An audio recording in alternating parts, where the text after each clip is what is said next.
Hello students, welcome to my YouTube channel Gayatri Gurukul. Gayatri Gurukul एक ऐसा YouTube channel जहां पर आपको 11th और 12th के फिजिक्स के हिंदी तथा अंग्रेजी दोनों माध्यमों में समुचित कोर्स करवाया जाएगा। इसलिए आप सभी छात्रों से जो शुरू से जीरो लेवल से पढ़ना चाहते हैं, फिजिक्स को जानना चाहते हैं, फिजिक्स को समझना चाहते हैं, पढ़ना अलग चीज़ होती है और समझना अलग चीज़ होती है। जो छात्र समझना चाहते हैं फिजिक्स को, उस गायत्री गुरुकुल यूट्यूब चैनल को जरूर सब्सक्राइब करें, शेयर करें। तो आज हम 11th के फिजिक्स का पहला क्लास शुरू करने जा रहे हैं, जिसका नाम है वर्ल्ड ऑफ फिजिक्स, यानी कि भौतिक जगत। भौतिक जगत यानी कि जो हमारे आसपास जो भी भौतिक घटनाएं हो रही है, उसके अध्ययन को भौतिक जगत में हम लोग पढ़ेंगे।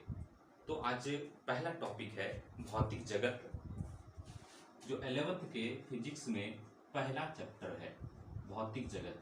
पुराने फिजिक्स में ये भौतिक जगत नहीं हुआ करता था, लेकिन अब के फिजिक्स में इनको जोड़ दिया गया है। तो हम लोग जानेंगे world of physics. World of physics, या इसको बोलते हैं फिजिकल वर्ल्ड। फिजिकल वर्ल्ड तो यह है भौतिक जगत। अब भौतिक जगत में सबसे पहले, चूंकि हम साइंस की बात कर रहे हैं, फिजिक्स की बात कर रहे हैं, तो फिजिक्स जो है साइंस का ही एक पार्ट है। तो इसलिए हम सबसे पहले पढ़ेंगे फिजिक्स में कि साइंस क्या होता है। फिजिक्स पढ़ने से पहले हम लोगों को ये जानकारी होनी चाहिए कि साइंस क्या होता है। अब तक आप लोगों ने 1 to 10 साइंस के बहुत सारे डेफिनेशन सुने होंगे। चूंकि अब अपर क्लास में है, और मैं एक बात बता दूं आप लोगों को कि जो छात्र 9th 10th में थोड़े कम भी फिजिक्स का अध्ययन किए होंगे, वो अगर जीरो लेवल से, अच्छे लेवल से, ऐसा सिलेबस है 11th का, अगर आप जीरो लेवल से अध्ययन करते हैं तो आप बेहतर समझ सकते हैं। बस थोड़े लगनशील और रेगुलर रहने की जरूरत है। तो हम जानते हैं साइंस किसे कहते हैं। Science, what is science? Question है व्हाट इज साइंस? साइंस क्या है? तो हम कहेंगे accumulation of systematic knowledge is called science. accumulation of systematic knowledge is called science.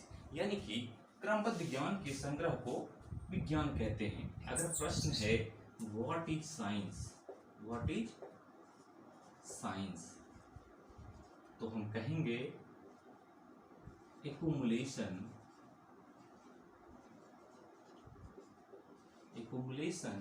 of systematic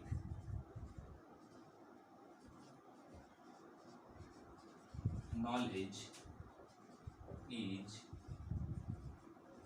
called science. accumulation of systematic knowledge is called science. accumulation means होता है कोई भी चीज को संग्रह करना, यानी कि जमा करना। सिस्टेमेटिक होता है क्रमबद्ध, और नॉलेज होता है ज्ञान, यानी कि क्रमबद्ध ज्ञान के संग्रह को, क्रमबद्ध ज्ञान के संग्रह को विज्ञान कहते हैं। ये सिंपल डेफिनेशन है, जिसको कि हम बोल सकते हैं कि क्रमबद्ध ज्ञान के संग्रह को विज्ञान कहते हैं। यानी कि वैसा ज्ञान जो हमें सिस्टेमेटिक रूप से कलेक्ट हुआ हो, हमें जानकारी वैसी ज्ञान की जो धीरे धीरे हमको प्राप्त हुआ हो, उसे कहते हैं विज्ञान। ठीक है। तो विज्ञान जो होता है, जैसे विज्ञान में क्या होता है कि हम लोगों ने पहले बैलगाड़ी का प्रयोग किया। उससे पहले हम लोग पैदल चलते थे।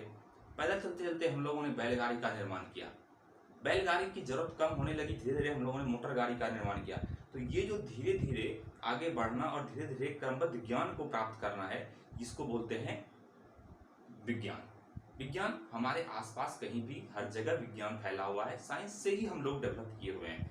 तो अब पढ़ते हैं हम लोग भौतिकी, यानी कि फिजिक्स। भौतिकी क्या है? भौतिकी यानी कि इसको भौतिक विज्ञान भी कहते हैं, भौतिक विज्ञान भी कहते हैं, या भौतिकी कहते हैं। भौतिकी क्या है? भौतिकी जो है, अगर इसका डेफिनेशन हम देने जाएंगे तो बहुत सारे डेफिनेशन मिल जाते हैं इसके, लेकिन एक बेसिक सिंपल डेफिनेशन होता है कि जैसे भौतिक क्या है, हमारे आसपास हमारे भौतिक जगत में जो भी घटनाएं घट रही है, जो भी भौतिक घटनाएं घट रही है, उसके अध्ययन को हम लोग कहते हैं फिजिक्स। यानी कि हमारे आसपास जो भी घटनाएं घट रही है, भौतिक घटनाएं, उसको बोलते हैं फिजिक्स। जैसे हवा का बहना, हवा जो बहता है, इंद्रधनुष का बनना, ये सारे क्या है, ये भौतिक घटनाएं हैं, इसको बोलते हैं हम लोग फिजिक्स। या एक और रूप में हम कह सकते हैं फिजिक्स को कि फिजिक्स के अंतर्गत हम वो जो है द्रव्य तथा ऊर्जा का अध्ययन करते हैं। यानी कि फिजिक्स के अंतर्गत हम क्या करते हैं, द्रव्य तथा ऊर्जा का अध्ययन करते हैं, साथ ही इन दोनों के बीच घटने वाले अनन्य क्रियाओं का भी अध्ययन करते हैं, उसको बोलते हैं क्या, फिजिक्स। ठीक है, तो उसको बोलते हैं फिजिक्स। तो फिजिक्स जो होता है ये हमारे चारों ओर फैला हुआ है तथा द्रव्य का अध्ययन। यानी कि इसमें क्या करते हैं, फिजिक्स के अंतर्गत ऊर्जा तथा द्रव्य का अध्ययन करते हैं, या इनके साथ इन दोनों के बीच जो घटनाएं घटती है उसको अध्ययन करते हैं। तो ऊर्जा और द्रव्य आपको पता होगा, आपने पढ़ा होगा पिछली क्लास में कि ऊर्जा, कार्य करने की क्षमता को ऊर्जा कहते हैं। यानी कि जब हमारे अंदर एनर्जी आती है तो हमारे अंदर काम करने की क्षमता आती है। तो कोई भी एनर्जी, कोई भी ऊर्जा, आपको यही पता होगा, ऊर्जा कभी भी क्रिएट और डिस्ट्रॉय नहीं होता है। ऊर्जा neither create not destroy, it can be transfer one form to another form, that is called energy. Energy जो है कभी बर्बाद नहीं होता, नहीं क्रिएट होता है, वो एक रूप से दूसरे रूप में ट्रांसफर होता है। जैसे जो है मैकेनिकल एनर्जी इलेक्ट्रिकल में आ जाता है, इलेक्ट्रिक एनर्जी जो है लाइट एनर्जी में आता है, तो ये क्या होता है, ट्रांसफॉर्मेशन होता है one form to another form, energy. अब है आपका दूसरा द्रव्य। द्रव्य क्या होता है, द्रव्य जो होता है इसको इंग्लिश में बोलते हैं मैटर। क्या होता है, मैटर। इसी को बोलते हैं पदार्थ। पदार्थ आप लोग को पता होगा, ये क्या होता है, पदार्थ जो स्थान घेरती हो, जो स्थान घेरती हो, जिसमें क्या हो, जिसमें द्रव्यमान हो, जिसमें द्रव्यमान हो, जो स्थान घेरती हो, जिसमें द्रव्यमान हो, उसको क्या बोलते हैं, द्रव्य बोलते हैं। द्रव्य जो है 3 तरह के होते हैं, टाइप्स ऑफ मैटर 3 तरह के होते हैं। पहला होता है ठोस, दूसरा होता है द्रव और तीसरा होता है गैस। तो ये 3 तरह के ठोस, द्रव और गैस होते हैं। 3 तरह के द्रव होते हैं।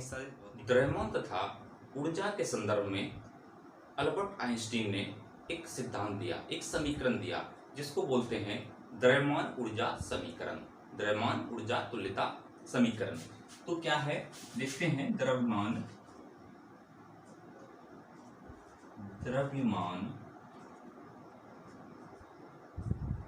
ऊर्जा